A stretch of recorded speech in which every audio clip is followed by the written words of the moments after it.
You see that can? That slim silver and blue can of sugary rocket fuel? It didn't just give you wings.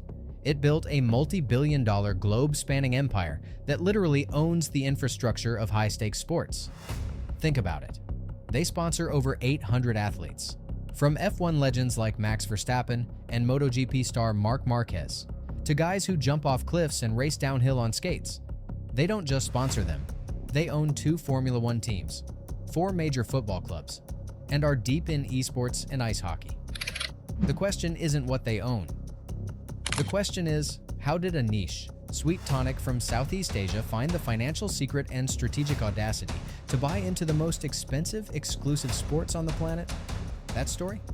It's a financial heresy. And it all started with one massive, game-changing decision. All right, let's rewind to 1984. You've got this Austrian guy, Dietrich Mateschitz, who partners with a Thai businessman, Chaleo Uvidya. Their mission? Take Chaleo's high-energy tonic, called Krating Dang, the go-go juice that Thai laborers drank to power through their shifts, and sell it to the fancy pants West. Except there was a huge problem. The beverage world was already a graveyard. You had Coca-Cola, you had Pepsi, you had a billion other sodas. If Red Bull tried to compete by saying, "Hey, try our new fizzy drink. It tastes kind of medicinal, and it's slightly more expensive than a Coke," they would have been dead on arrival. They had zero chance of surviving against those titans. But this is where Mateschitz makes his legendary move, his founding heresy. He decided, we are not playing their game. Think about the genius of that. By creating the category, Red Bull automatically became the default option. It was like saying, we don't sell cars, we sell flying machines. You eliminate the competition overnight. This simple, brilliant move meant they could charge a premium price, making the can a high-status symbol. And suddenly, they had the massive financial flexibility to fund all the absolutely bonkers marketing ideas that came next.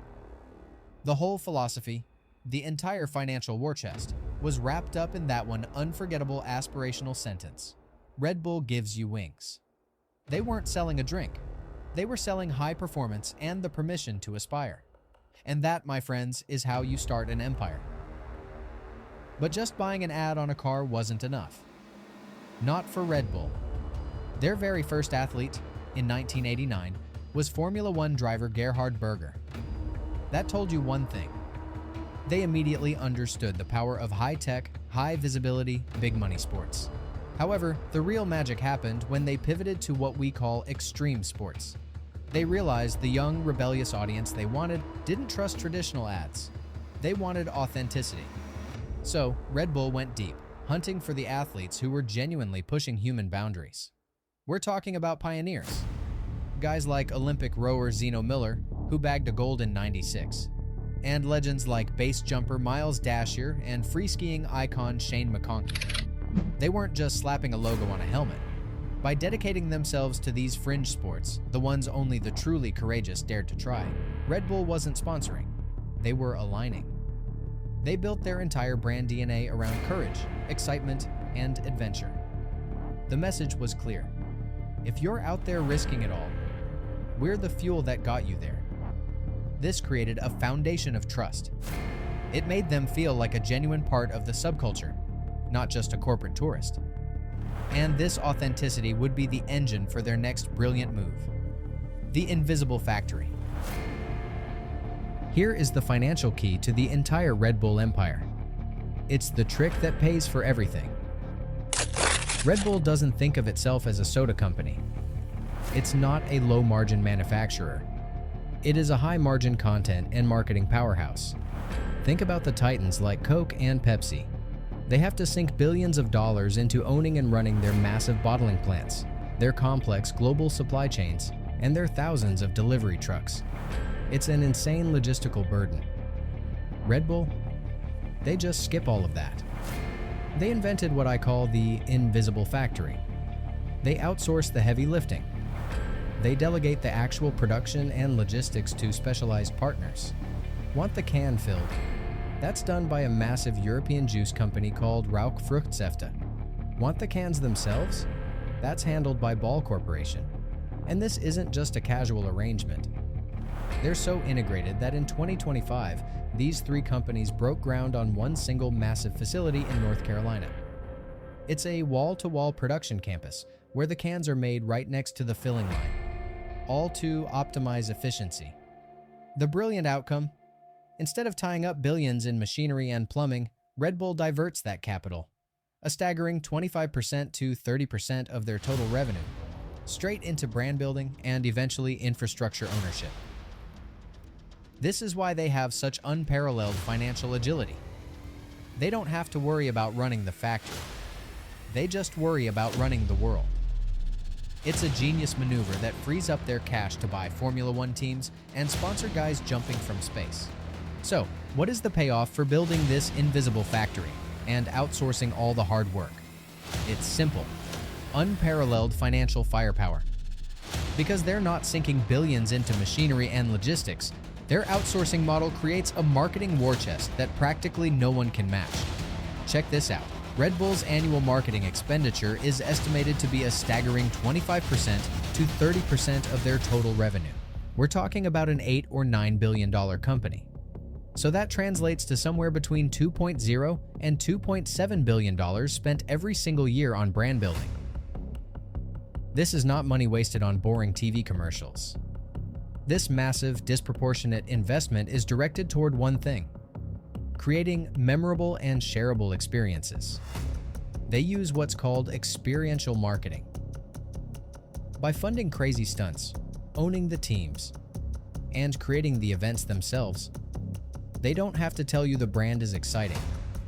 They make you feel it. They stop paying for attention.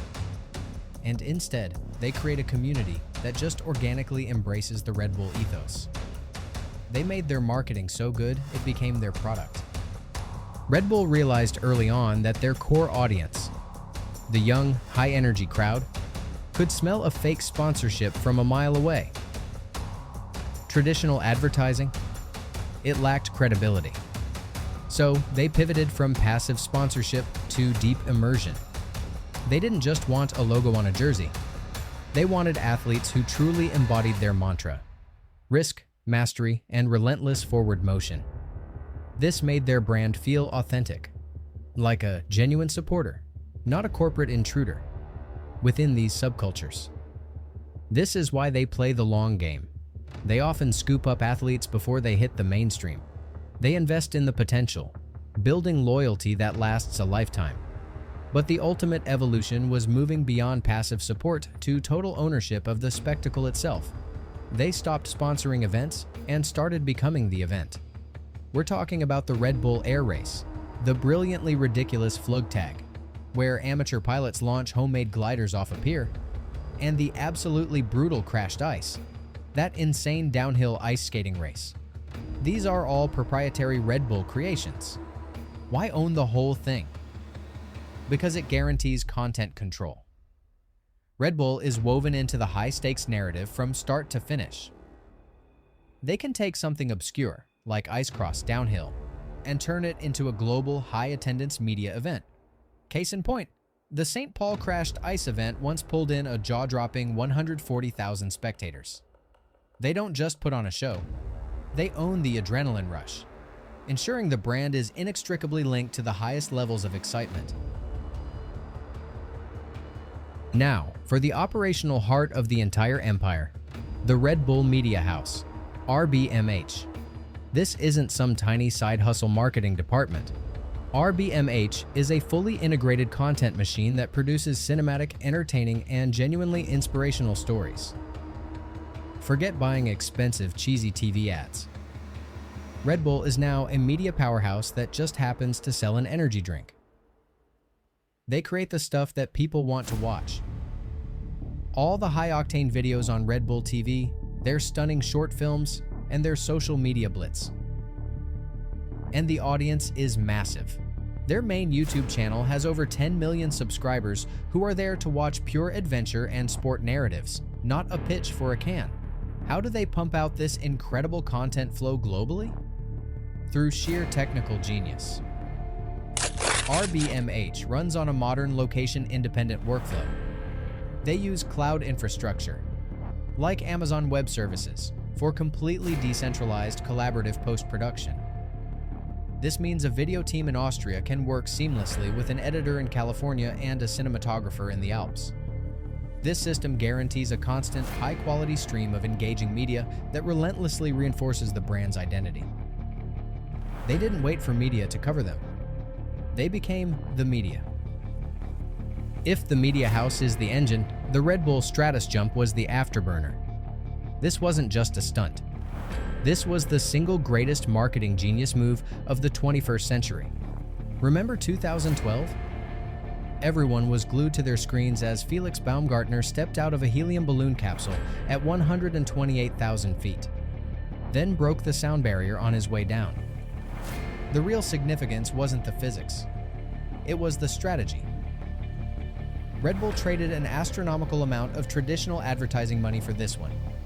Globally shared moment of owned media. They bypassed all the media gatekeepers and turned millions of viewers into genuine brand advocates. The impact was, quite literally, priceless. And the results were just mind-blowing. This single event generated over 2 million social media actions, with 1 million of those happening just on the jump day itself.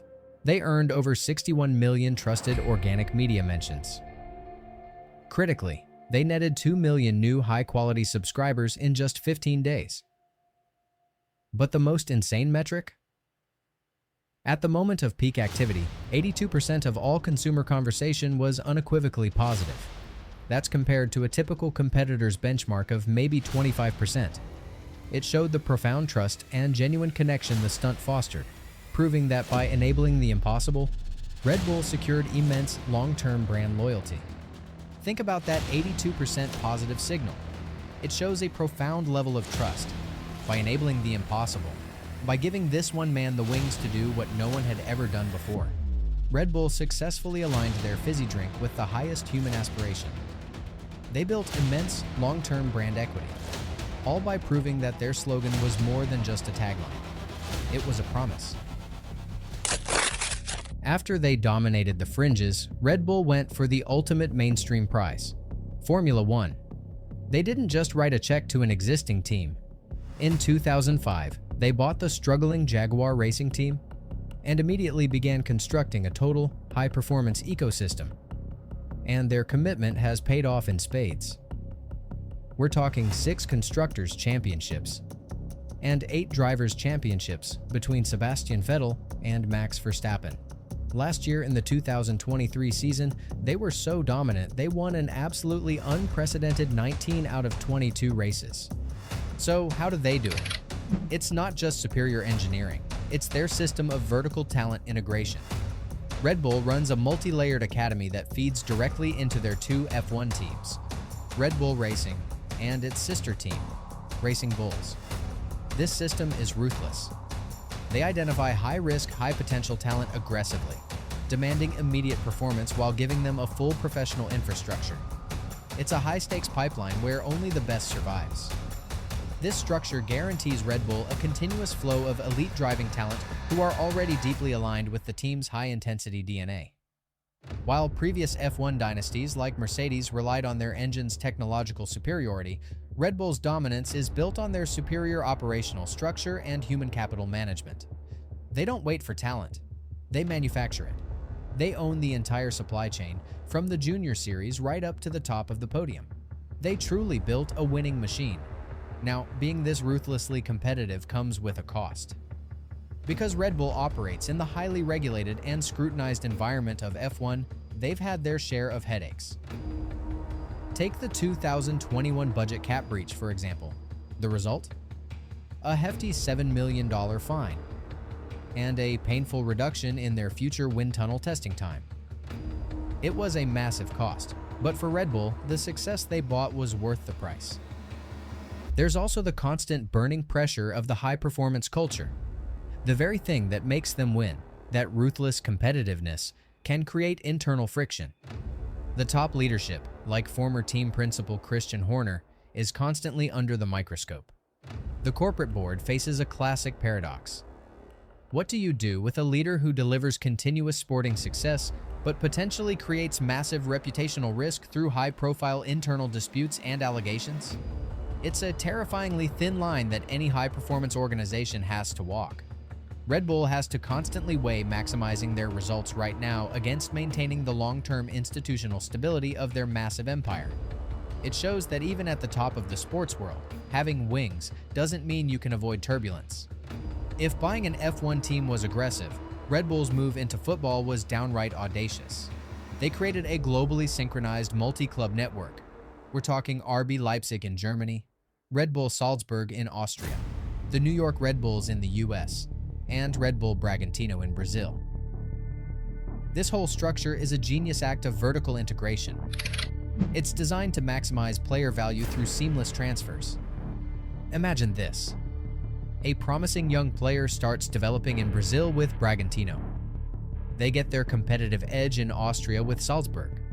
And then, they graduate to the major European league in Germany with Leipzig for maximum market value. Since all four clubs share the exact same high-intensity tactical DNA, players transition effortlessly, performance is optimized, and Red Bull generates steady transfer profits, essentially treating the clubs as high-value financial training facilities. But the most incredible part of this story is how they crashed the gates of German football. When Red Bull created RB Leipzig in 2009, they faced a massive obstacle: the legendary German 50+1 rule. This rule ensures fans maintain majority ownership of their clubs to protect against corporate takeovers.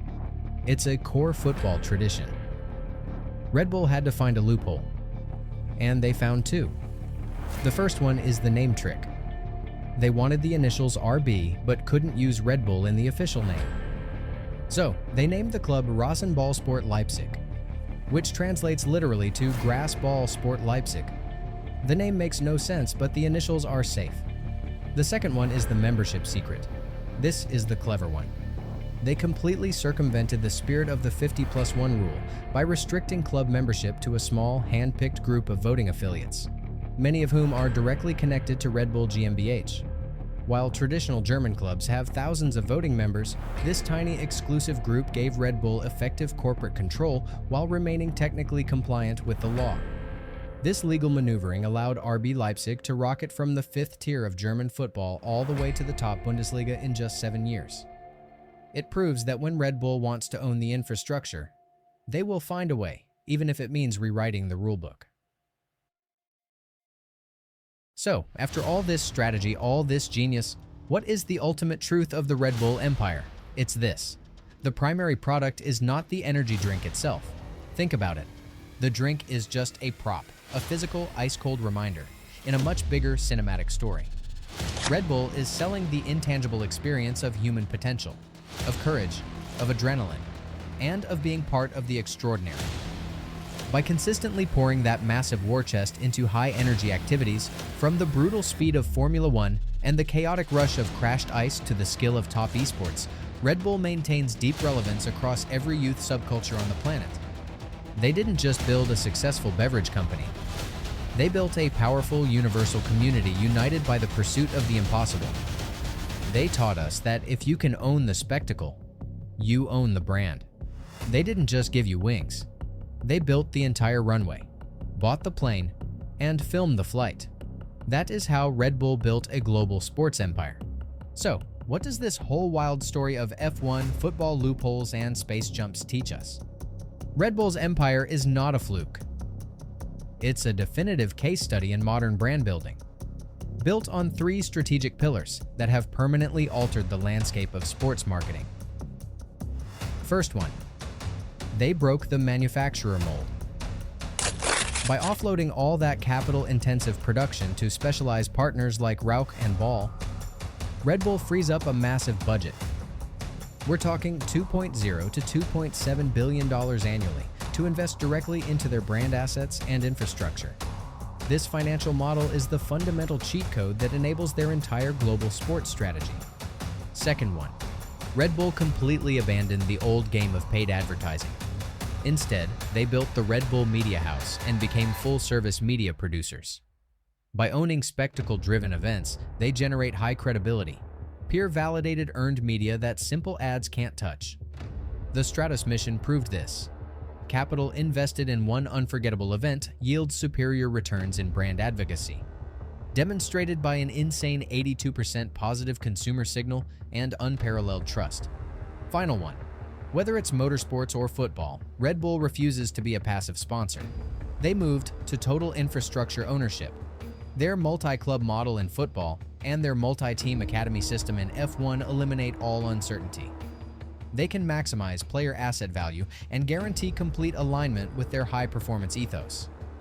This approach established Red Bull as an indispensable force that doesn't just participate in global sport, it fundamentally dictates its rules and future evolution. Red Bull built the world's greatest advertisement, and it just happens to be a multi-billion-dollar sports empire. What do you think is the most genius Red Bull marketing stunt? Let me know in the comments below. If you liked this deep dive into sport, hit that subscribe button and turn on notifications so you don't miss our next video. Thanks for watching, and we'll catch you next time.